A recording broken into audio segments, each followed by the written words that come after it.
If you're an early stage founder and you're trying to win more grants, you're probably doing it backwards. Most founders think the secret is writing and applying for as many as they possibly can. But the founders who win, they're using a strategy they're actually not guessing, because even though it may seem hard to believe, it's about quality over quantity in the beginning. I'll get into the why in a minute, but I've personally won 22 of 23 grants I applied for to fund my first company and 2 more for my second company. And I've helped hundreds of founders win millions more in funding, all with my repeatable methods. So I'm going to break down the exact step-by-step strategy I teach, including the mindset, positioning, and repeatable system you can start using today. So let's dive in. The biggest mistake founders make is they treat grants like lottery tickets, not investment of their time to get a win. Now, grants are great because you don't have to pay them back. It's not a loan, but there is the need to treat it kind of like an actual investment. So here's the really big mindset shift is grants don't reward need, they reward the readiness. If the only story in your application is, I need the money, I'm desperate, my business is struggling, I can't get anywhere without it, it would help us tremendously, or I deserve this because I work hard, you're already behind. Instead, you want to think like the reviewer or the grantor reviewing your application. They want to give the money to someone who is going to create momentum with their money, do the most right by it at the end of the day. So your mindset should be, here's who I am, who I serve, how I serve them, and here's exactly how I'll use this funding to multiply impact. Grants go to founders who show the strategy, not just desperation. So before we get into the step-by-step system, you're going to need strong positioning. Positioning is how you communicate your value so reviewers instantly understand why you're a strong bet. Because selfishly, they want to brag about you. They want to do a PR feature on you 1 year from now to say, look at how we help them grow.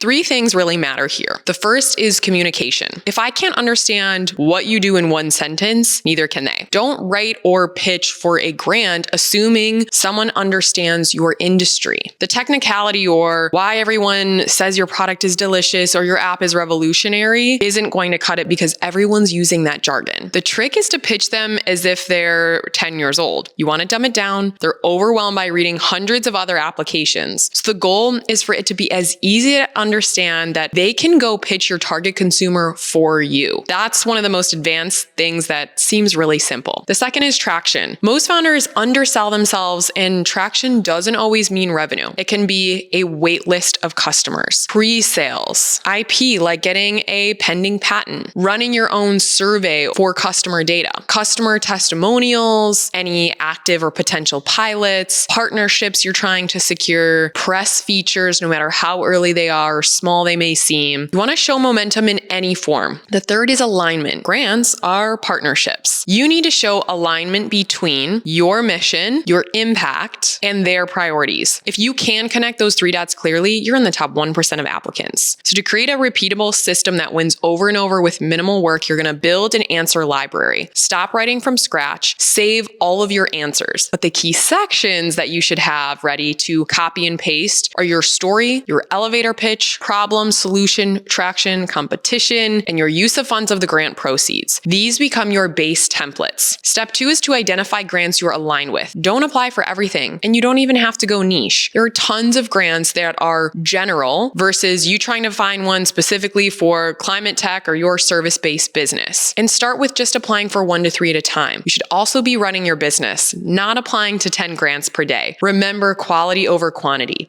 and alignment beats volume every single time. Step 3 is to reverse engineer their rubric or scoring system. Every grant has one, even if it's not public. So look for keywords they use on their website and only answer their question directly. If you dance around and don't give them what they ask for, they're going to pass. Give them what they want to hear, not what you think they want to hear. Your answers should mirror their priorities. Like, what are your challenges? Our challenges include. And step 4 is write to be understood, not impressive. This is where most founders burn themselves out. So when you write your answers, be clear, not clever. Use specific examples of testimonials or quantify details where possible. And avoid jargon like revolutionary or massive market. Write in full paragraphs, not bullet points. It shows that you're not lazy. And lean in with the outcome of what the future will look like when you win. If a 10th grader can't understand it, start over. Step 5 is to create a monthly application system. Winning comes from consistency, not luck. You want to create your own luck. So I recommend a max of 1 to 5 applications per month and saving every application in one place. Ask for feedback up to 3 to 5 times, even if you don't win, because this turns a grant into a low effort, high return system. Here are some things you won't want to learn the hard way. Asking for feedback, it doubles your odds on the next application. Use the same story across applications. I use the same elevator pitch for like 3 years. Share numbers confidently. Even small numbers matter, even if you're pre-revenue. If you don't fit the terms like you must have a co-founder and you don't have one, email them and ask if you can apply anyways. Closed mouths don't get fed. And follow the rules exactly. File types, character limits, and instructions matter more than you think because they're indexing you on your ability to follow directions. And you don't need to be the best writer. You just need a strategic system built to win. So if you want more breakdowns like this, anywhere from grants, fundraising, deck strategy, and founder lessons to actually close your round, make sure to like, subscribe, and drop a comment below telling me what part of the grant process you want help with next so I can feature it in my next video.